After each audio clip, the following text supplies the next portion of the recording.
All right, we're in good shape. Drew's in his finest tuxedo. That's awesome. Relaxing. Good deal. Yeah. Thanks for setting this all up, Sterling. Oh, thanks for coming. Yeah, it should be fun. Tell you, I've learned more from getting this set up and talking to you guys than I thought I ever would. Anyway, okay. Well, thanks everybody for joining us today. We're pretty excited to kick this off. This is obviously a new thing. We all prefer being in real cars and driving and doing stuff like that in general, although the guys that we have on here may enjoy the online stuff just as much as the driving at times. So that's great. So this is definitely a new world for me, I should say, more correctly. And it's an old world for guys like Drew. Taylor's been in this. Bob's made a whole business out of this. And Robert Gallet has been stepping it up a notch in our club. So what I wanted to do first was some introductions. And I'm going to probably just have these guys introduce themselves for a minute or two because they'll do a much better job than I do. So my screen starts with Drew. So Drew, you are up first, my friend. Oh, awesome. No, Sterling, thank you for having us do this. It's great for you to set this up. My name is Drew Kenny. I'm obviously part of NER PCA. I've been doing the sim racing stuff for about 10 years plus now. I've recently got into more of the iRacing and Assetto Corsa type of league stuff as well. But all my skill with sim racing and my love for has translated from actually doing DE events. So I do DE events with NER PCA. I actually instruct too. So as someone people are interested on this call today, thinking about how does this skill maybe translate over to me actually on the track, feel free to ask any questions to me because I can definitely kind of help with that. But again, thank you, Sterling, for introducing myself and setting this all up. No problem. Love it. All right, let's move over to Taylor. You are up next. All right. Hi, my name is Taylor Handwork. I'm more of a real world racing kind of guy. I started with DE stuff about 10 years ago, started doing BMW club racing, did SCCA, did some Pirelli World Challenge. So I just kind of moved up the ranks. I've been instructing for the past 4 years for Brutal Roost Racing School and Monticello Motor Club. I got into the sim stuff. You know, I've played video games, things like that all my life. But actually proper kind of sim setup I just did this winter. So I'm not totally new to it, but I'm new to it in a more kind of serious manner. So I've been kind of educating myself a lot more about it lately. So that's my background. Awesome, thanks. I'm going to jump over to you in a sec, Bob, but let me let everybody know I'm going to start a poll right now, and we're going to get a little information about your background. So while Bob and Robert are introducing themselves, I will throw this poll up. So please take a couple minutes, just 2 quick questions this round. We're probably going to have 2 more polls as we go. The next one will be a little more involved, but this one's easy. So go ahead and let me allow some panelists to vote here too, and we'll launch this thing. You wouldn't mind there, and then we'll switch to Bob. Bob, would you mind introducing yourself, please? Yeah, sure. I'm Bob Moore. So I'm an ex-motocross racer and also a ski racer. There's a racing sort of in my blood, and I've always wanted to race GT cars, but I know the budget involved to do it properly, and I don't really like to get involved with anything unless I know that that I can do it the way that ultimately I want to do it. And so I decided to focus in on sim racing as my entry into all of this. And about 4 or 5 years ago, when Oculus came out with the Rift, then I knew VR was something we could use in sim racing, and I decided to focus in on using VR and using motion simulation to try to build a really good high-end system, something that would be somewhat affordable. And so that's what I've been really focused on. Now I'm involved with the PCA sim racing, really enjoying that, great bunch of guys. But I've actually only started sim racing in October of 2019. I was doing a lot of just going out there and practicing different cars, different tracks, really enjoying all the different cars and tracks that you can in sim racing. But and I just waited until I felt like I was okay. I'm ready to start competing, and so that's why I waited so long. But the PCA stuff's been a lot of fun. Excellent. All right, and Robert, last but not least. Yeah, so I've been in the Porsche Club for about 5 years now, and I've only done mostly just autocross. I've been to a couple tracks, not with NADE, but it was like this regular like the Skip Barber Racing School, things like that. I'm mostly an autocross guy. I know I've been sim racing for about 2 years now, but when I started, I just started doing it by myself for a while. But then decided, hey, it'd be good to get a regular group of people together. So just in the fall, I started up this iRacing league, and it looks like it's a good time to start a league with all the COVID stuff going around. People aren't doing much, so it's a good time to get involved in this. Sounds great. Thank you.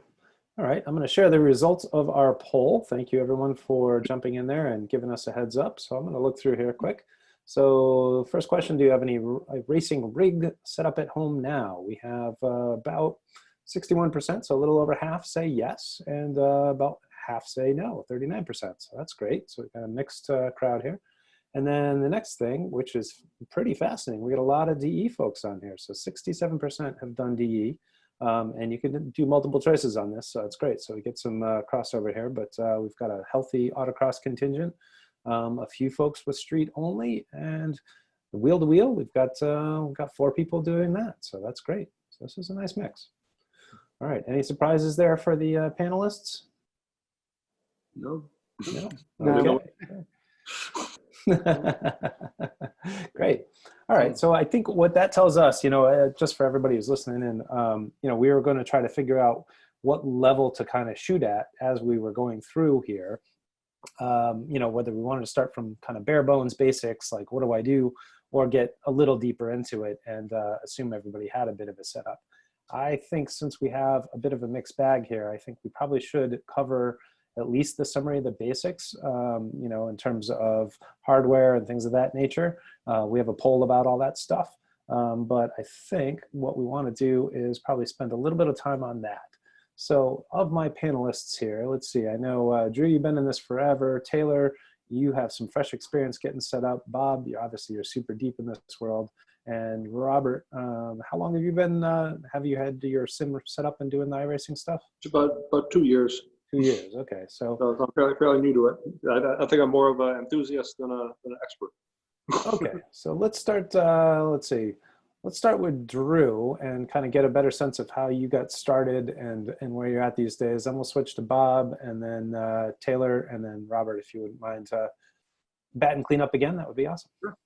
Thanks. No, okay, cool. So my perspective is going to be coming from someone who had a very basic setup to understanding to get better in the sim, but also on track. I know I needed to upgrade my software completely, as in my wheel and pedals. So I started with your classic Logitech setup. Very simple, easy to use. If you want to get into the deep dive of it, these setups are actually, the wheel is actually gear driven. I don't really know the engineering behind gear driven. I just know it's very basic. I started with that for a bit, but what I know, it's actually, the Logitech setup is actually a great setup for anyone just getting into it. But a lot of people can tell you, especially maybe someone like Bob, who's been into this for a while, can tell you that your wheel doesn't really matter as much as actually your pedals do. So if you guys are looking into getting into this a lot, something that you should look at is not really your wheelbase, but actually the pedals for you to actually go and buy. And you can actually mix it. So if you want a Logitech wheel, but you want Fanatec pedals, that's easily possible. So as a base for looking into gear and looking what you want to get, I'm in the PCA Sim Racing League as well, as a couple other members here too. I know a couple people that just have your basic $300 Logitech wheel, but have really nice $500 Fanatec pedals that really do make a difference. So that'd be kind of my basis of just what I think of software, especially if you're getting into it.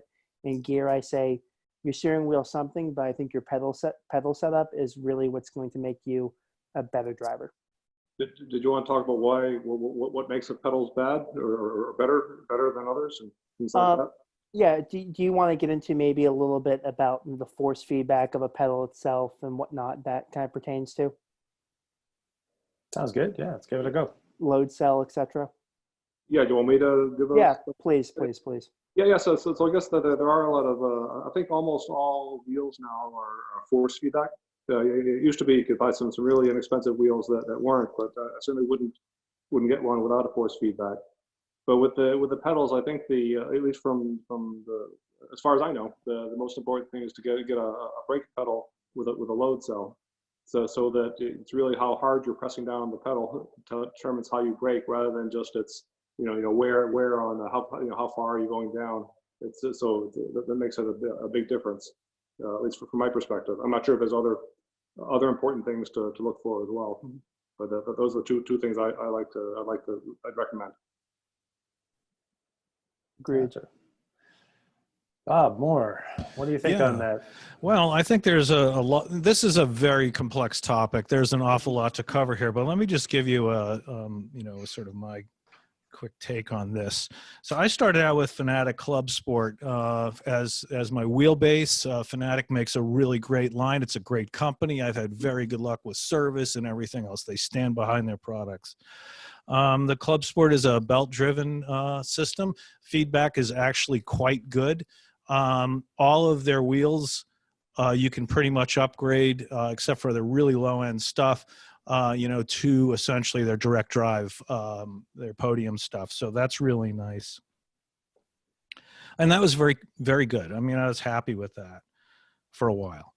And this type of racing, as you get into it, it's just like any form of racing. You always want to upgrade your equipment. It's the nature of the beast.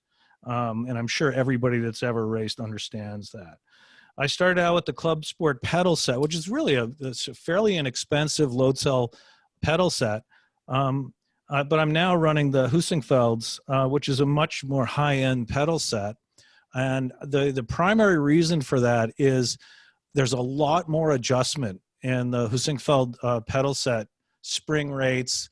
I can make adjustments on the fly really easily with this set because, every single car feels a little bit different. And I've got this set up pretty much for the RSR, which is what I'm racing right now. And to make the changes on the Club Sport pedals, say, for example, to the exact feel of the pedal to make it, stiffer, there is a whole high performance brake kit that Fanatic sells, but you got to literally take the pedal set apart in order to stiffen things up or to lighten things up. If you're going to change out they're like bumpers almost. Are you talking about the brake performance kit, Bob? Yeah. Yeah. So with the higher end sets, they make that real easy. So for example, on the Husingfeld, you can make an adjustment literally in a matter of minutes. You don't have to take the whole pedal set apart, which is really nice. I like the ability to make that, make those pedals feel the way that I expected they would in any race car, and I think and this is a personal thing. I mean, so I try to go for making everything as real as it possibly can be. That's important to me. It's not important to be a great sim racer to have all this high-end equipment. And believe me, there are guys that are kicking my butt out there that are probably running with Thrustmaster stuff, because they're just better drivers. And iRacing has gotten that good where, if you are a better driver, regardless of whatever equipment you're running, you're going to probably beat me, but I'm working my way up. So Taylor, you just got set up a little while ago. It'd be interesting to hear your thoughts on this because, you just made these choices a little while ago. Yeah. What are you thinking? And you drive a lot of real cars and you're a racing instructor. So yeah, I'll agree with Bob as far as trying to get the fidelity as close as you can to the real thing. Especially if you transfer over to real cars, if you start doing a lot of sim racing, the closer you can get it to feel, especially like the pedals he was talking about, to what you're going to drive, the better off you're going to be. You're going to start working that muscle memory. It's going to translate easier. If you've got, the super cheapo pedals that we're talking about that just does the brake based on the travel, there's no feel there. When you get in the car, chances are you're probably going to slam the pedal all the way down, and you're not going to have that muscle memory. So I think it's definitely as close as you can get to what you're going to drive. And even the seating style, like you see the F1 guys with their F1 rigs, It's just like they are in the cars. Their feet are elevated, they're laid back, you know, that kind of stuff. So if you get a sim rig that's going to kind of be what you're going to drive in real life, again, you're going to be more accustomed to it when you slide on over from, you know, the sim into the car. I have a pretty basic, but I think a good kind of value, you know, cost to performance. I have entry level Fanatic stuff. I got it on a Black Friday deal. So I have a CSL Elite wheel and pedals, and I have the load cell brake pedal. But I got it. It was like a touch over $400.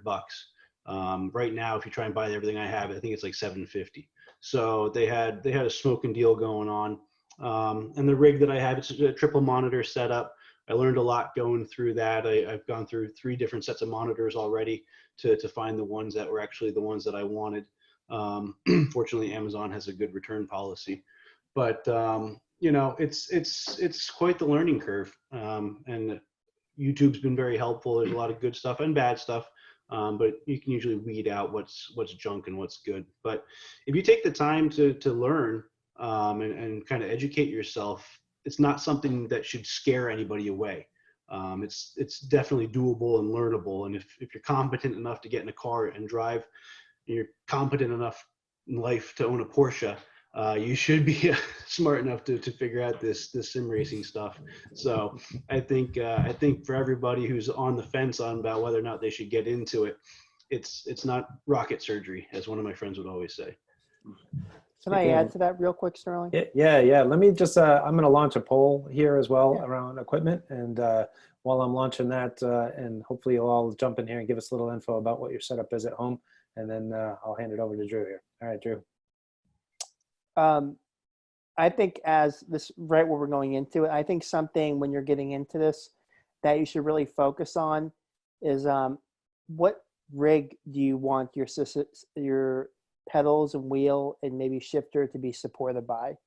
Because there are a lot of high quality rigs out there, and getting the right one can be, in a sense, even maybe a lifetime investment. Let's say if it's made out of aluminum, etc., some of these materials that you can do now where they're really sturdily built. So when you're looking into this, as I said before, really take the biggest thing you should be looking at, honestly, is into the type of rig that you want for your pedals and your wheel to be connected to, because that and all will make your driving experience just that much better and that much pleasurable. But I think when you're starting off, you don't even need a rig. You can do a chair and a table in front of a monitor. It won't be that realistic. At least get you started. See if you actually want to continue on to the slippery slope in the Bob Moore world, getting more and more fancy stuff. Yeah, that brings up an interesting question. I mean, did anybody start with a desk chair and a Yep. monitor in front? No. I did, yeah. Bob's like, no, cup car. That's all I do. All right, so we have some folks who did. How long did that last for you? Not long. I think it was more budget oriented. I mean, I was younger, and that's what I could have. But as soon as this became part of what I do for a living, I was willing to spend some cash and do it right. Yep, gotcha. All right, we're getting some good voting on the poll here. We got 14 folks so far. There's probably a few folks that basically don't have any of this stuff, so I wouldn't expect anyone to be voting on this if you don't have the stuff. Feel free though, because there's a few questions that hopefully apply to you as well. Like you can just close your eyes and feel your way through the turns in the last question. Anyway, I think we'll probably give that another minute or so, and then we'll end that poll and show the results so that our panelists here can see pretty clearly what everyone has on hand. But yeah, I think Sterling, I started at that. Go ahead. Are you looking in the Q&A thing too? Yeah, we had one question in the Q&A. Oh, I got a few in the Q&A now. I was looking under answered, but yeah, we got some good ones here. Okay, let's see. So we got monitors and cockpit frame. What I want to do, I guess, was step back for a quick sec and talk about all the pieces of the equation, right? So we need pedals, we need a wheel, we need a place to plant ourselves, we need a computer, and we need to be able to see what's going on. And I think Bob will also put in that if we're going to do some serious iRacing, we need microphone and communications too, right? Anything else I'm missing? Shifter if you want a shifter. Ah, Yeah, shifter. shifter That's paddles. cool. So we're It's gonna. dependent on your style. Yeah. Okay. It's pretty important to have a subscription to iRacing too. Yep. Yep. That'll help. Okay. So in terms of you know, hierarchy of those things, you know, where should the main focus be initially? Obviously, you need one of each of those, but if you had to rank them in terms of importance, what would be your ranking?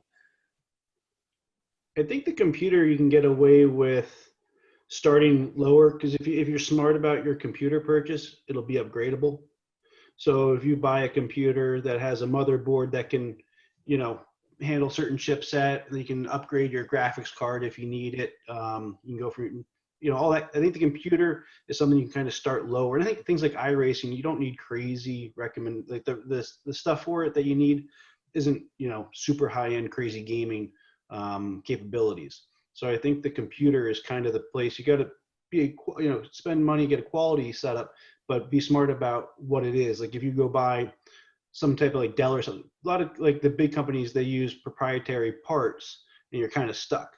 So if you go to a company who builds custom computers, they're using more off the shelf things that if you're not computer savvy enough to build it yourself, they're buying things that for the, you know, foreseen future. I mean, technology is always moving at the speed of light, but for the foreseen future, you're going to be able to plug in an upgraded, you know, CPU or an upgraded graphics card. So I think the computer is actually the thing that you can kind of take easiest on your budget and focus on the other parts.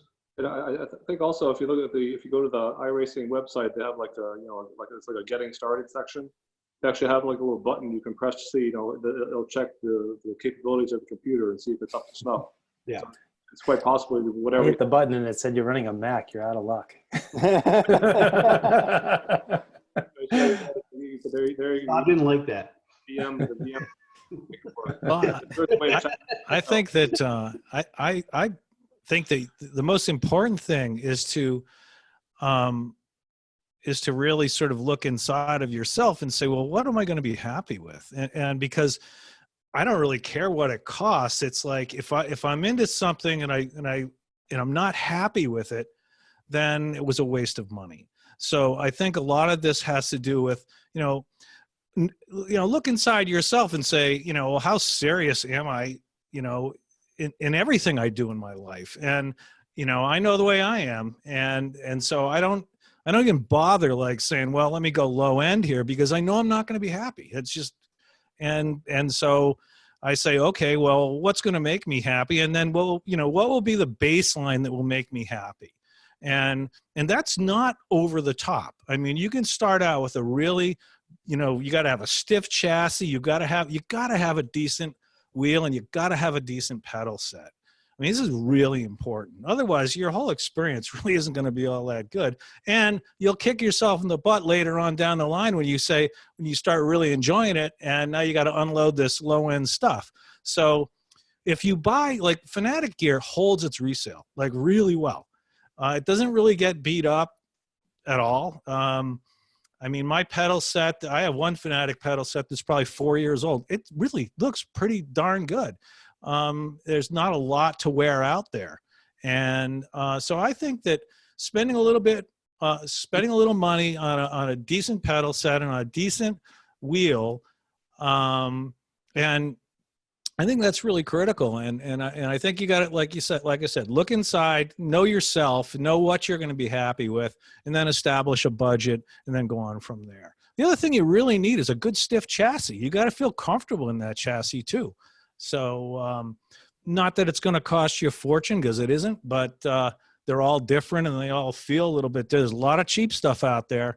But ultimately, you look at a race car, and a race car is a stiff chassis. And, the same thing here. If you throw on a Fanatic stick shift and you want it to feel right, well, you certainly don't want the frame moving when you're shifting, So these are things that you need to consider. Drew looks like he's shifting into his tuxedo now, so we'll give him a minute. Let me see if I got to let him back in here. Unmute. Come on, where are you? Dropped out.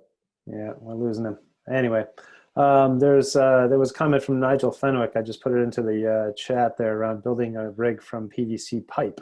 So that's sort of the opposite side of what Bob was just talking about in terms of stiffness. But Nigel can probably comment and say how stiff that setup is. It seems interesting. I haven't clicked the link yet.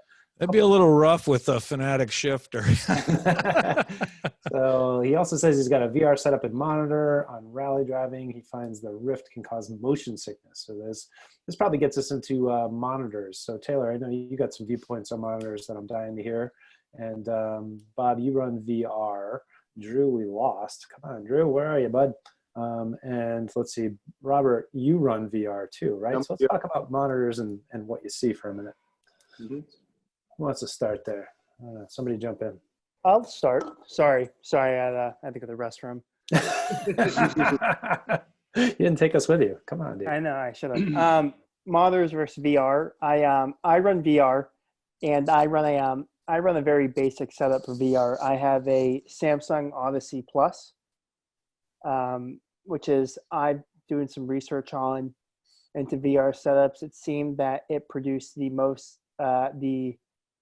less what they would call screen graph, in a sense, where it seems to be more pixelated through other types of vendors for VR, and the Odyssey didn't.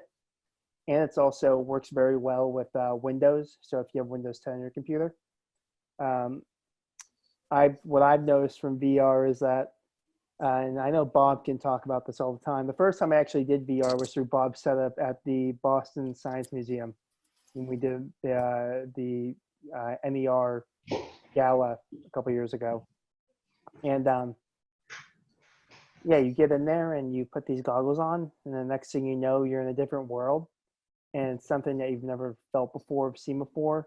And I did it, for example, on a 2017, Ferrari Formula One car, and just because I love F1, and you just lose your mind, and you can never go back.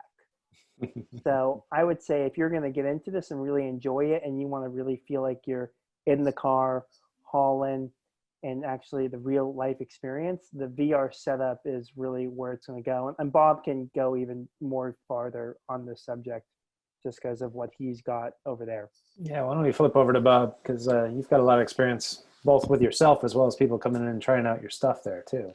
Yeah, I've probably had about 1,000 people in my simulator. So I've seen a lot of different reaction, and I've had age groups from, 8-year-olds up to 75-year-olds. So it's very, very interesting to see the reaction to it.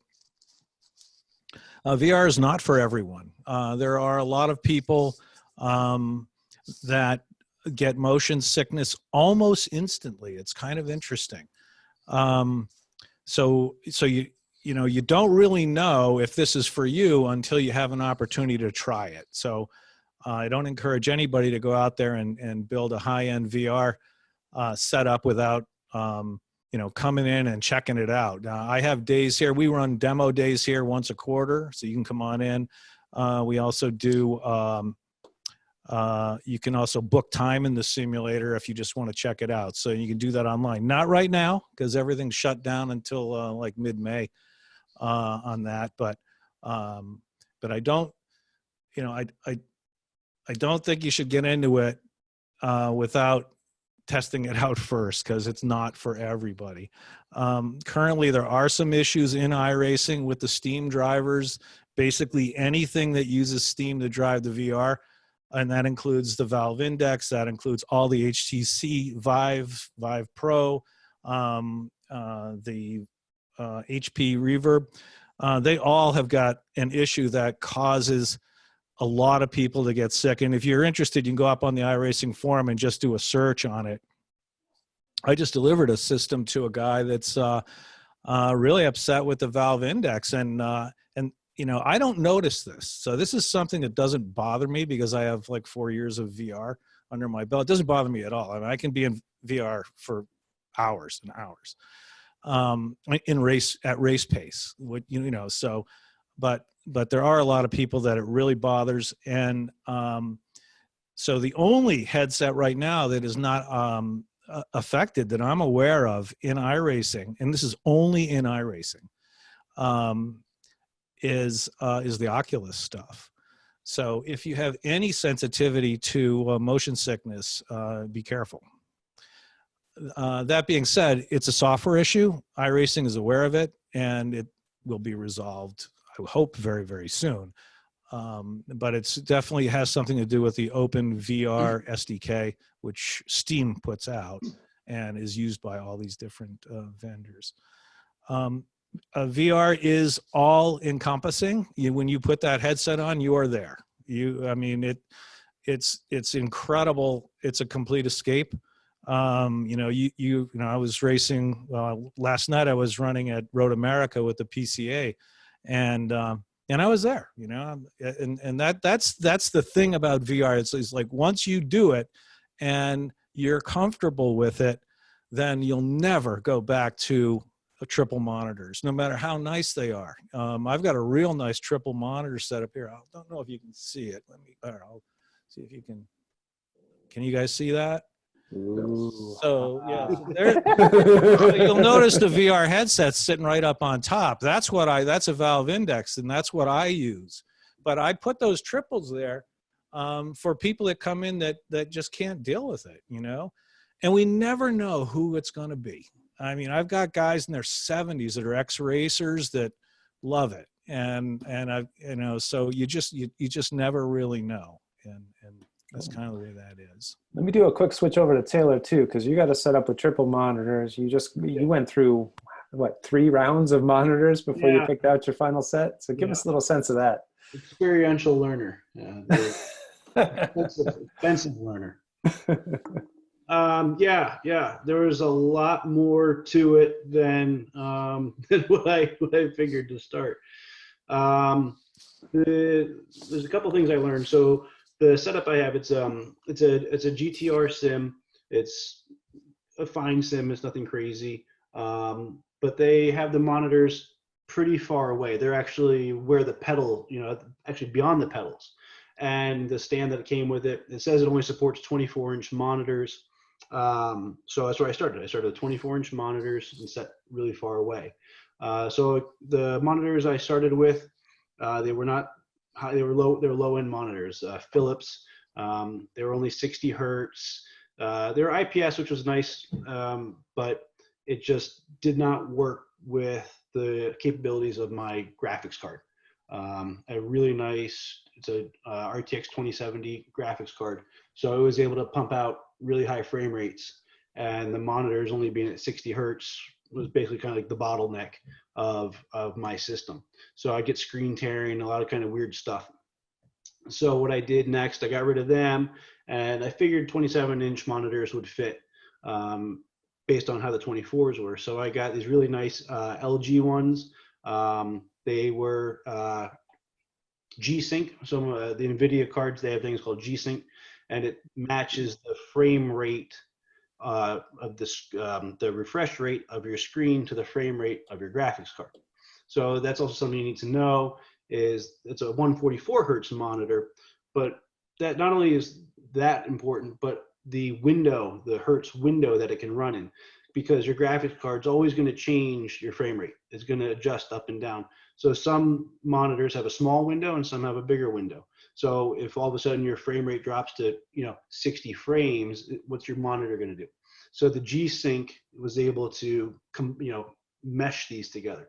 But where they plug into the back was right smack into where the mounting bracket was for the system. So I couldn't use that. The I/O ports were right there. So finally ended up with MSI monitors. They're 165 hertz monitor. They have FreeSync. That's the AMD version. Some are compatible, some aren't, but I think everyone's pretty much found if it's a quality monitor, it's going to work, and it does. So the G-Sync and the FreeSync, in my situation, they are compatible. So you can go into the on-screen diagnostics of the monitor, and you'll actually see the refresh rate going up and down as your frame rate is changing. So that was actually the biggest thing that I learned going through this, was the quality of the monitor. And then I actually ended up modifying the rig, and I brought the monitors way closer. I took them out of the mount where they were and actually bolted them to the steering wheel mount. So now I think they're like 30 inches from my head, and before they were closer to like 4 feet away. So I wish I had the budget for bigger monitors and a better mount for them that wrapped more around the side of my head instead of kind of the flatter view.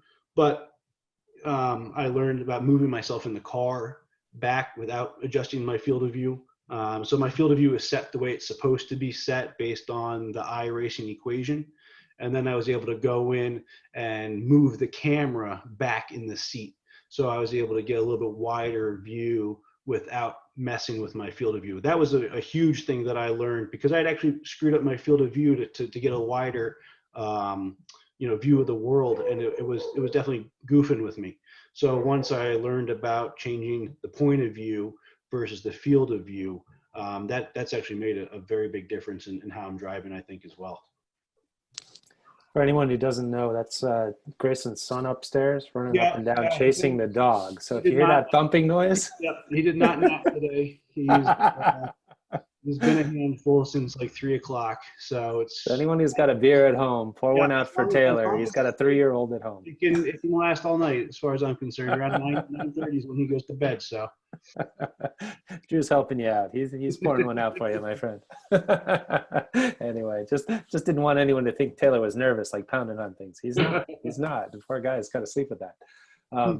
Let me take a quick look. Let's see. So I think we did have a question around your monitors and your setup, Taylor. I think we've covered that one. I'm going to guess. So Martin, if you didn't get your question answered, feel free to submit another one. Yeah, and Martin, I also did a YouTube video, and it goes into the monitor thing too, if you want more reference kind of to replay it, but it goes into basically what I said.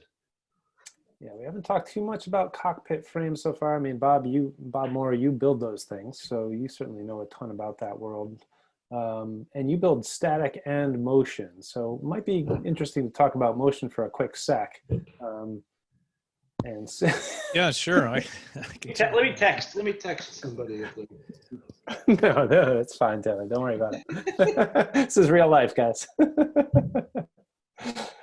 So yeah, regarding motion, that's kind of like the last thing that you really need, but once you get it, it's like you can't live without it, kind of thing. So it is, it's what level of immersion do you really want, and what level of immersion can you afford? Motion is very expensive, because motion has to be very, very fast and very, very precise, and it has to be perfectly timed with what you're seeing, or it's not going to work at all. So it's magic to get it all right. And there's been a lot of work done on motion in simulation for a long, long time. I mean, it started out with, the Navy was one of the first to really start doing work on this. And I was really intrigued to add motion with VR. That was the thing that I really I got excited about, and that's what I've totally focused on. And I like to compare it to a symphony orchestra. Because what are we really trying to do? We're trying to fake your brain out into thinking that you're in a race in that car at that track. And so how do we do that? Well, we started out with a monitor and a steering wheel and a pedal set, but now all of a sudden we've got, this tracking system that tracks when I look into a corner. This is a big part of actually VR.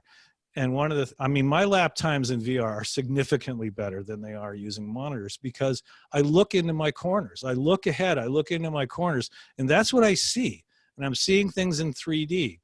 So then when we add motion, I don't need to add a lot of motion. A lot of times, people get the motion completely wrong. Like if you go up on YouTube and start looking at motion simulators, you're going to see these guys getting thrown all over the place. It's not the way it works. It's one guy who can flip over in his house. I mean, it's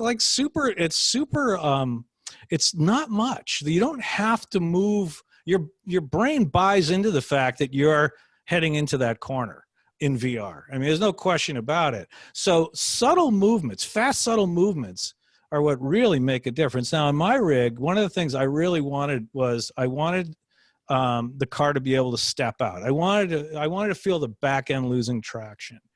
And so my rig has 3 degrees of freedom, pitch, roll, and it's yaw, but it's really the pivot point is up front on this rig.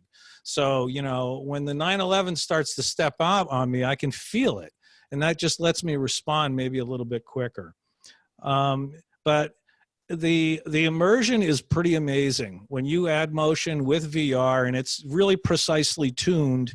I mean, it's sort of the coup de grace, you know, it's pretty amazing. I'm working on my next design is 4 degrees of freedom. And so that's going to add sway.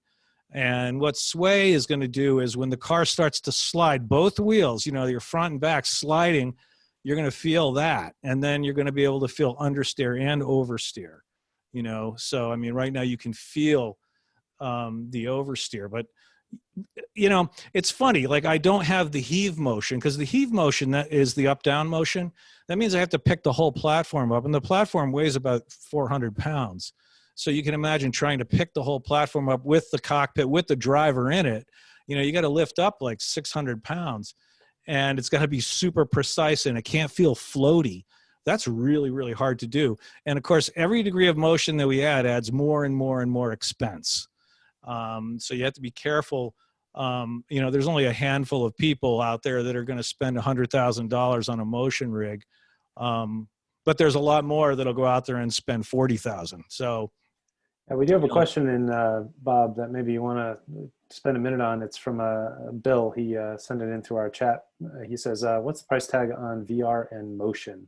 I think there's obviously a huge range here. Do you want to pick that up? Yeah, I mean, you can, well, it depends on what level of motion you want. You know, my rigs go out the door at 35,000. That's equipped with everything. That's everything. And it's all high-end stuff.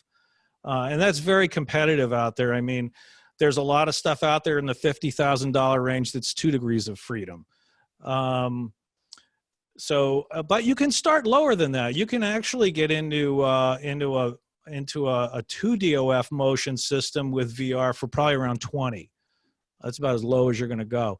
You can start out with a static rig and upgrade that, because all the stuff can be upgraded. You know, if you start out with a good pedal set and a good wheel and a good static frame, that's a great way to get started. They have great resale value. You can always sell the static frame if you want.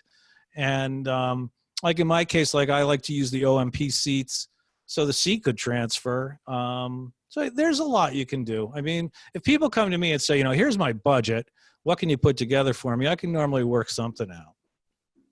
You haven't talked to me yet, but anyway. So Robert, you're doing VR, not full motion that I understand, right? Yeah. I just recently got an actual rig before, you know, just I think it was the beginning of the year. I was just using the wooden chair in front of the desk. Yep. So I just got just a basic rig. It came with the seat. It was like, I don't know, it was like $350 or something, and that was really nice, because I can actually sit back more of like a natural position. I'm lower than I want, but the most important thing is now I can really slam on the brakes, and I can my monitor's not going to move anywhere, or not going to pull the desk over and things like that. So. You can get started fairly easily, but this had the seat, kind of integrated into it, because I don't have any racing seats just sitting around. Yeah. So you can get a decent rig, at least from my perspective, for a few $100s. Excellent. And let's see, Drew, you're doing VR too, right? So, but you have some inside channel into computing guys, right? You got the IT guys at work helping hook you up. Yeah. I run VR, very simple. I run a Odyssey Plus. I actually have a 40-inch flat screen TV that's connected to my rig as well. So if I'm running on my Xbox, for example, because my wheel actually works for Xbox as well, if I want to play Formula One or something like that, I'm like 2 feet right from the screen. But on that side of things, they're talking about you can actually build a VR setup from where I work with, who are really into computer gaming. They built me one for around $900, which would work perfectly fine at over 100 frames per second within VR. which is something, if you guys are looking into VRs, FPS, frames per second, is something you want to look into. So if you guys are interested, you can, message me after or shoot me something on Facebook to ask about kind of pricing for, a standard computer that can run VR at the FPS that you want with the amount of cars as well. But I know Bob, Robert, and Taylor probably have some good insight on, conjugating, VR with FPS and kind of your computer builds that go with that, because you can have a lot of different range, for example. There was a question around bifocals. Anybody in this group? Most of you are fairly young. Anybody? Glasses? Bifocals? Yeah. I wear glasses with my VR rig and it works fine. They're big enough where you can just put them right over and you don't notice the difference whatsoever. So that's something you shouldn't be worried about whatsoever. Bob Moore, did you ever have any bifocal folks? Yeah, I've got the trifocals. I just wear the VR rig with no glasses, and it works fine for me. Okay. Cool. Your vision's better than mine, Robert. Okay.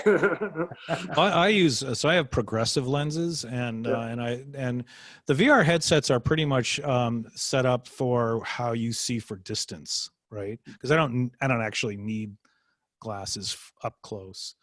But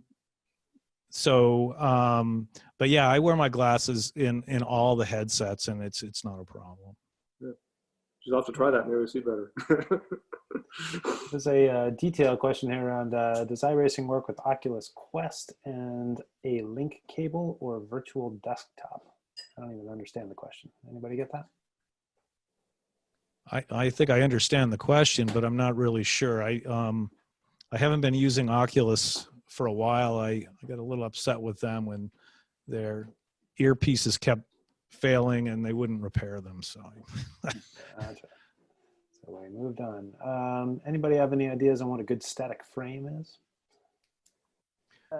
There's different price points for that. You can get into, I have a next level rig, which is your, let's say intermediate entry for like $400, which is actually pretty solid. And then you can go up to, Bob, you might know the name of this. It's RSK1 Pro, I believe.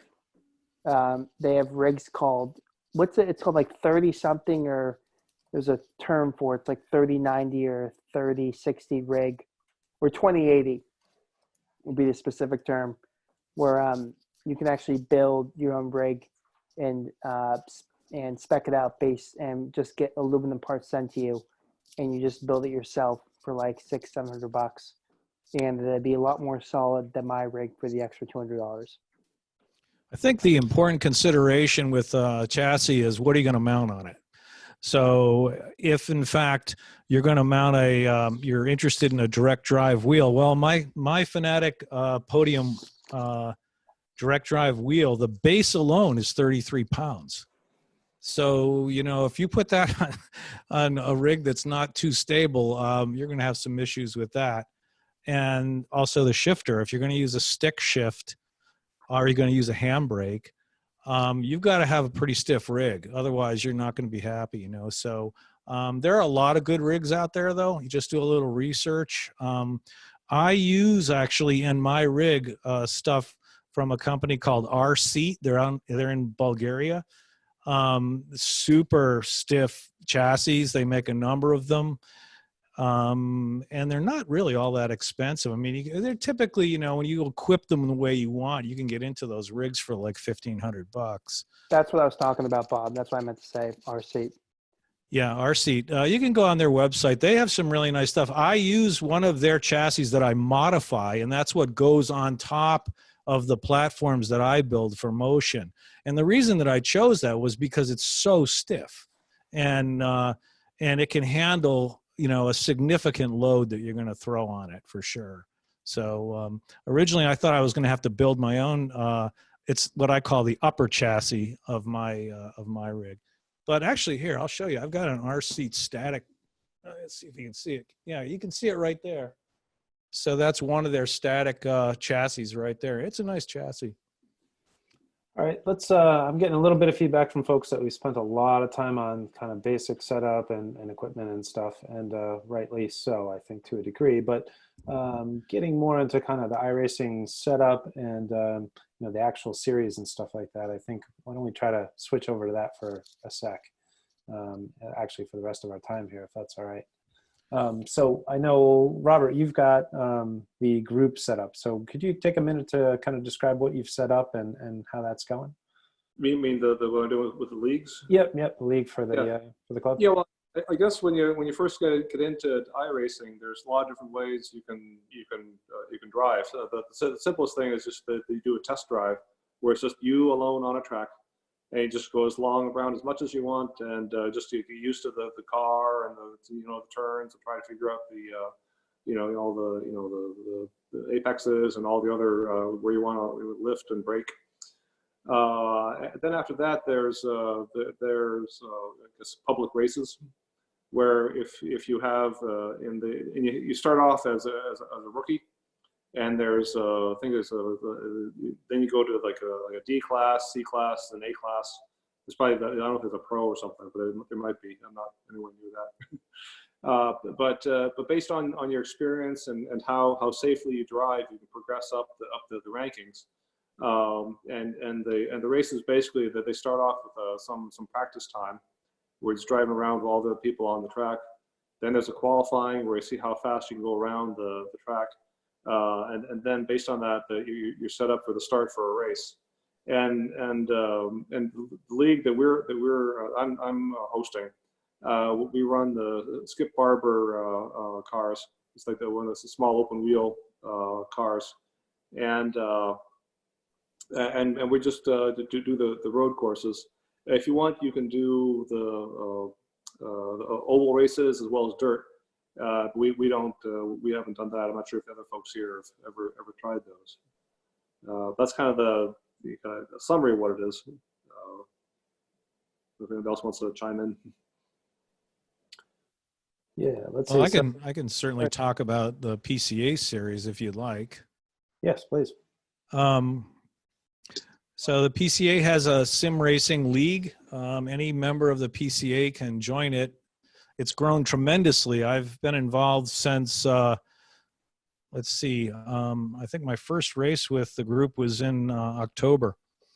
And I mean, it's grown exponentially since then. So now we've got 4 different classes. You start out, if you're new to iRacing and you're new to PCA sim racing, you're going to start out in the rookie class.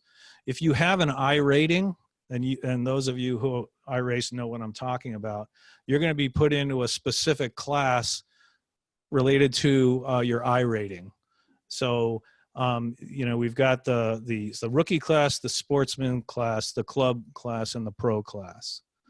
All of them are competitive.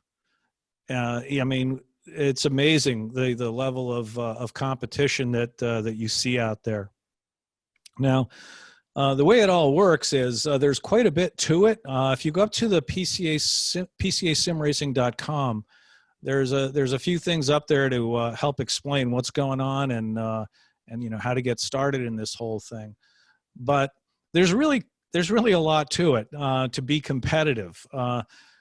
So Porsche has the sim racing group has an EDE program, and you can just get out there with an instructor. They're all great guys and sort of help you sort of get up to speed that way.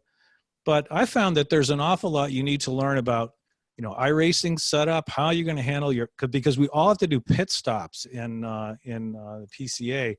So you're never going to start with a full load of fuel. Like tomorrow's race, we're going to start with 13 gallons, and we're going to run for 45 minutes. So you got to figure out your fuel load, and then you've got to figure out how to talk to your pit crew. Because if, for example, you're in your race and you might get black flagged for a number of reasons, incidents or whatever, you might have a stop and go penalty because you jumped the start. It could be anything, right? These are very, very well officiated. And by default in iRacing, when you pull into the pit, your crew is going to change your tires, load up your tank, and wash your screen. Well, you don't want that to happen. Certainly, if you have a a penalty stop, you've got to be able to talk to your crew. First off, you say don't do anything, and then when you do pull in and you need fuel, you need to know what to do there. So there's all these like settings that you got to know about and how to set all that stuff up and everything.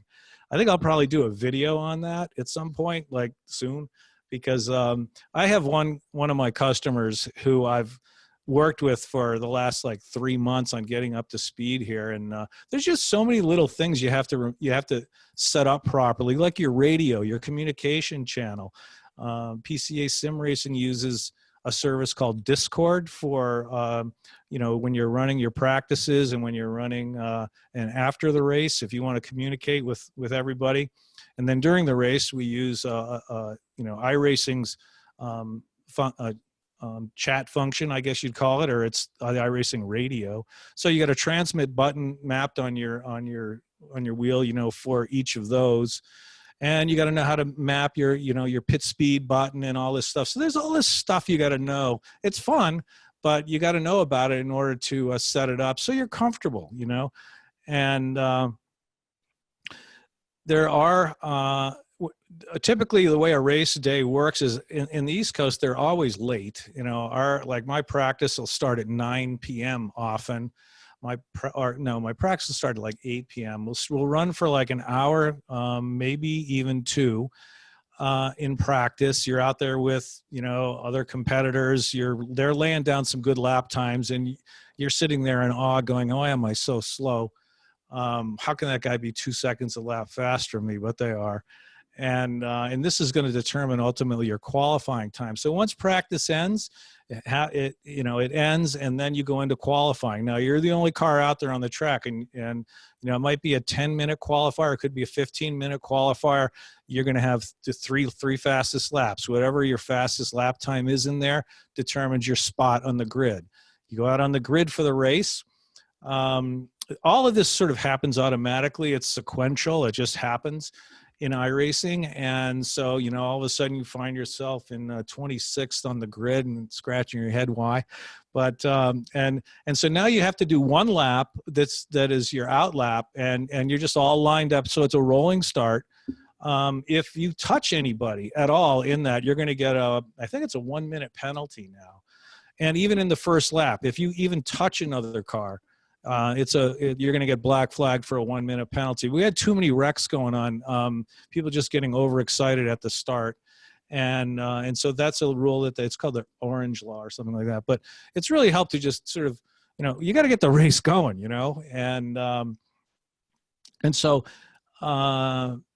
and then you've got a race. Now, typically, I think the rookie races are 30 minutes, and then we used to run an hour. Now we're running 45 minutes. But 45 minutes at race pace is a pretty good race. You'll find it's mentally challenging, and it's tremendous fun. It's a great group of guys. There's a whole social aspect to this as well, that you end up forming a relationship with guys that that I've never met. They're from all over the country, and they're all Porsche guys. They're all a good bunch, and it's a pretty friendly group, and they don't put up with any nonsense in terms of, in sim racing, it's really easy to clean somebody out, and it just goes completely against the spirit of sim racing, and so that's really frowned upon. Just tapping a guy in a rear panel can send him flying, and it's just completely unacceptable. And so we see things like, last week in the pro class, this is all broadcast, by the way, on Podium, on Podium Esports. It's announced and everything. It's pretty cool. You can go up on YouTube, iRacing channel, look for PCA Sim Racing, you'll find it. But last week is an example of the spirit of the Porsche Club here. Elliot Skier, who's an awesome pro-level driver. He's run the GT3 Cup car for Porsche. And, he was in a battle for first at Silverstone and got tangled up with this guy on the last corner. And, Elliot came inside and he caused the incident, but he backed right off. He just held off and waited until the other guy got his act together and got back out there, and a whole bunch of guys went by him. But that's the level of sportsmanship that you'll see out there, and I think that's what it's all about. It's really all about the people. Taylor, do we see similar stuff on you're doing what, AER, SCCA? Which series are you doing? Taylor, gotta unmute you. Do I have to unmute you? I'll unmute you. Thank you. I think I muted myself because of the bombs going up, and it wouldn't come back off. Yeah, before I jump into that, there's one other thing that I wanted to mention about people who are just kind of feeling this out and don't know if they're ready to step into a race, because iRacing does keep track of your safety rating. The more wrecks you cause, the lower your rating is going to go. You can do, it's called ghost racing, and a race will start and you can go in and you'll go on the grid and you'll be in the race, but the other racers won't see you. You're invisible car. So you can actually kind of see what your pace is like compared to everyone you're racing against. And also, what am I going to do around other cars, that kind of stuff, without actually messing up somebody's race if you don't think you're at that level yet. So is that unofficial? What's that? Is that an unofficial race, though? I've done it on official races. I don't. Oh. Yeah. Yep. Oh, cool. Yep. I did it with the Skip Barber one at VIR. Oh, nice. Late, and it did the ghost thing. I was, oh, cool. All right. Nice. So yeah, it definitely it's a good thing to try. Yeah, I don't have. I mean, I've done not a lot. I've like in the real world, I tried DE stuff. I wanted to get good at what I was doing before I jumped into the racing world. So like iRacing, I've done a lot of just, testing, test drive stuff, and then felt like I was okay, I'd be fine doing a race. And getting into the official races, I've found actually the vast majority of people are clean. I mean, obviously it's going to happen, things are going to, but I think people do care about their rating, more the safety rating than anything, I think, because that can move you along quicker than your regular I rating. But in some of the leagues, I just did the AER race and multi-class. It's actually kind of spurred me. I think I'm going to do a video on racing etiquette, especially amongst multi-class competitors, because some of the stuff you see, and it's amateur racing, so it's to be somewhat expected. But as an instructor, I know what I teach my students when we're out there trying to, before they get a license, what they've got to know and what they got to do right. And if they're doing it wrong, they get explained what they're doing wrong. So you've got to keep your eyes out for that. We've had all sorts of weird stuff. And like Bob said, they had to start putting pretty good penalties on people for first lap wrecks. And that's already happened now with the AER crew. There's, people they've now cut because they've had too many incidents, and they have a glut of people who want to get in. I think they've got 60 car max, and they've got 80 people trying to join a race. So they're taking people out who, just aren't listening, aren't following the safety guidelines. And I think that's great for them to do, because, it's sim racing, but it's still, I mean, you invest, 80 minutes of a 90-minute race, and the last 10 minutes, some knucklehead takes you out. I mean, it's virtual, but the reality is you're pissed, So, you're virtually angry. That's very, very real. So it's nice to see. I try and find leagues that, and again, like Bob said, just what you want to get out of it. If you just want to dick around and have some fun, you don't really care, then you do whatever. But if you want, to take it somewhat seriously, you're going to have to find a league or a group that fits that bill for you as well. So yeah, I think there's something out there for everybody as far as that kind of, that flavor. This is a great way to race on a budget. That's, I think, what we all can agree with. Yeah, and it's funny because I've always been like the slower class guy because of my budget, and now the Porsche Cayman GT4 costs $14.95 or whatever it is. So now I'm in the fast class whenever I can get the opportunity, and I'm loving it.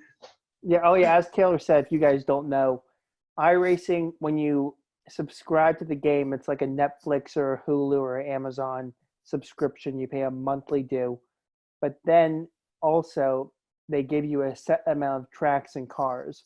But if you are doing a race or you're in a league where you want to do more, where there are tracks and, for example, or cars that you need to race with that you don't have, you actually have to purchase them.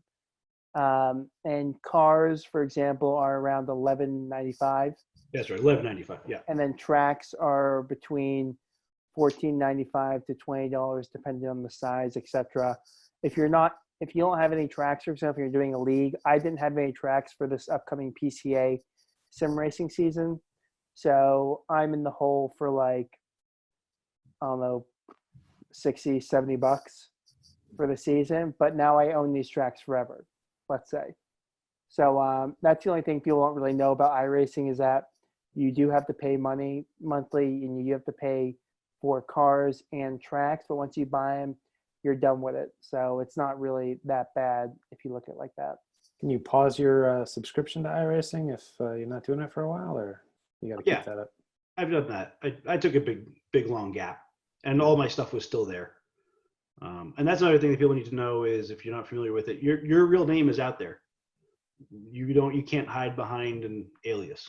So I don't mean to interrupt you, Taylor. A couple weeks ago, I was doing an iRacing race, and I was in practice, and I noticed a name on there by name of Rudy Van Buren. He was in my practice session, and Rudy Van Buren last year won McLaren, like the car company's McLaren fastest sim racing award last year. He was in a competition with over 100 drivers and won. And he races with Max Verstappen, Lando Norris, etc. Multiple races that you can watch. And he was in just a practice session of mine at Silverstone. And that's one of the cool things you'll do in iRacing, is that sometimes you'll get lucky and you'll notice familiar names who are actually real racers. And then you notice you're 5 seconds off the pace and go, shit. But, You put him in the wall, huh? But yeah, that's another cool thing about iRacing in general, is that sometimes you get linked up with actual real racers, and it's cool to see how you compare. Yeah, I think that's actually a good thing to note right now is, I think a lot of people are jumping into this fresh, from never having done it before. But the same thing is true for the pros. And I find that it's actually been kind of fascinating for me from the outside to see who's been jumping into this pretty hard over the last few weeks. So that's cool. You got to race against somebody, pretty amazing there. Any other interesting experiences that you guys have had? I mean, Bob, you kind of raced with lots Yeah, of I've guys, seen. right? I've actually seen Max Verstappen in a practice. And he's slow. So. But all those guys, I mean, Lando Norris is big into it. Leclerc just got into it, and Vettel just got a rig, I think. yeah, Vettel is into it now. So, yeah, I mean, at this point, this time has been sort of an interesting time for sim racing. It's really come into the forefront. I mean, all the IMSA races are now in. I think they've got a 6-race series. They're halfway through it. Bob, talk about that. How they simulate, iRacing simulates actual IMSA races, other races worldwide. How they do like a 12-hour C rings. You can actually do 12-hour C rings. They have 24-hour races. Just like not a lot, but I think that's pretty cool that the software does as well. That they simulate. Yeah, and you can do races. team racing and all that. Yeah, it's really amazing stuff. Another thing that came to mind when we were talking was that you can set up hosted sessions. So I could just start a session like within 5 minutes, and I could invite anybody I wanted into that session, and it would be I could set it up as a private session where you just need to know a password to get in, and that's really a lot of fun. We do that for prepping for PCA races. So we got a bunch of guys that do that here. Just learning tracks, pushing each other, doing sort of cat and mouse chasing, that kind of thing. So, if you have a group of guys and you say, hey, on Thursday night, let's run, at Sebring, and you can run a fixed setup too. So you can say, well, okay, well, let's do a fixed setup in the RSR or something like that. Everybody's got the same setup. and that's a lot of fun. A lot of fun. I guess one thing that I'm not sure if people know is that the tracks in iRacing, they scan the real tracks. So all the little bumps and dips and whatever, they're all right there. So it's Have really they good. upgraded the Glen yet? Because the It's Glen old, got it's the old pavement.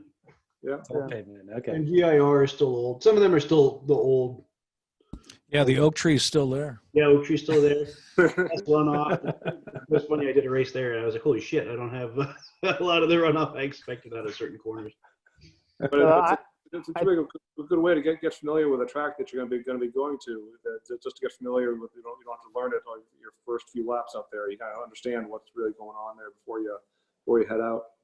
Yeah, iRacing is by far the best, as in simulating the actual track and the feeling of it. So I agree with you there on that, Robert. Yeah, Palmer's not in there officially, right? Palmer Motorsports Park. I haven't seen it. I don't think Club Motorsports is in there either, right? That one's pretty new. No, they have Thompson. They actually have Thompson Speedway, but not actually Thompson Track, which I find Right. very unusual. Not the road course. But if you have the Seve Corsa, for example, they might have some mods in there for you to actually go and drive. I know they have a Palmer mod, but I don't know if they have Club Motorsport or whatnot. But that's another good sim to use if you want to experience different tracks that you might be able to do locally. I found the Palmer part of Assetto Corsa to be rather Roblox-like, shall we say. It was Yeah, it's not very great. rudimentary. It was not. All right, I think we're just about out of time. We're about like 15 minutes over, and I don't want this to go all night because we got other things to do, like, be locked in our house.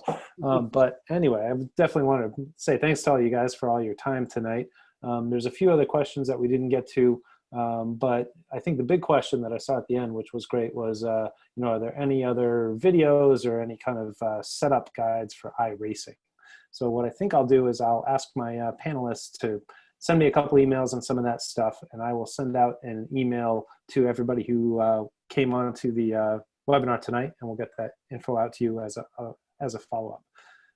Let's see. Now, I didn't ask this as a poll question, but since we got a couple of people still on here, the idea is, should we continue doing this? Should we keep heading down this path and trying to do more of these sessions and talk a little deeper about this? Because, I feel like we barely scratched the surface. What do you guys think as panelists here? Yeah, I think that there's all sorts of, there's so many different areas you could get into to explain all about the, how you actually run a race, how do you do like say the buttons on your wheel to control all the functions you need to. And there's all sorts of things we have different sessions on. Yep. Okay. Well, if you guys are mildly amenable, and there's a lot of technical stuff that that really needs to be shared, so that people don't just waste their time, trying to figure things out that some of us have already figured out. So yeah, like Bob talked about, getting to that level of enjoyment. You invest all this time and money and effort, and then you could have some rudimentary things just not set up right, and you'll be kicking yourself, and you'll be upset about the way things are working. So if you don't have the proper baseline, where to start from and where you should be, I think there's definitely answers out there that that people need to know before they get discouraged. And a lot of people, why am I crashing all the time? Why doesn't this seem right? Why? Well, they might have some rather, it's, you don't know, it's not intuitive how to set it up the right way necessarily, but the tools are there to actually do it pretty simply once you know what to look for, what to do. So I think, you could go way down the rabbit hole with iRacing if you wanted to. that's absolutely what I think all of us would love to do. So definitely thank you guys. I wanted to point out the fact that Taylor is obviously a pro driving coach, and he'd probably be willing to take some of your money to help you get set up. I know Bob is also a pro coach and obviously runs the simulators there. He would be more than happy to take some of your money and help you out. Let's see, Drew will teach you how to be a stylish man for sure. Probably take somebody there. And Bob runs our league. So, these are great resources. I encourage you all to make use of them. Please be kind to them and make sure that you are at least willing to pay for their services, because some of these guys definitely are doing this, as a living and to make money. Taylor's got a 3-year-old upstairs that's making noise. The guy needs to be fed, If I can put in a modification, that's not cheap. Yeah, exactly. So we'll try to keep doing these. We'll try to, I'll prevail upon the kindness of these guys to convey as much information as we can through these services. But please feel free to call them up, and please feel free to support them wherever possible. So thanks so much, guys. Appreciate it. And thank you all for attending. And we'll be in touch with what our next setup is. So thanks. Have a great night. Thanks, everybody. So All long. right. Thank you all.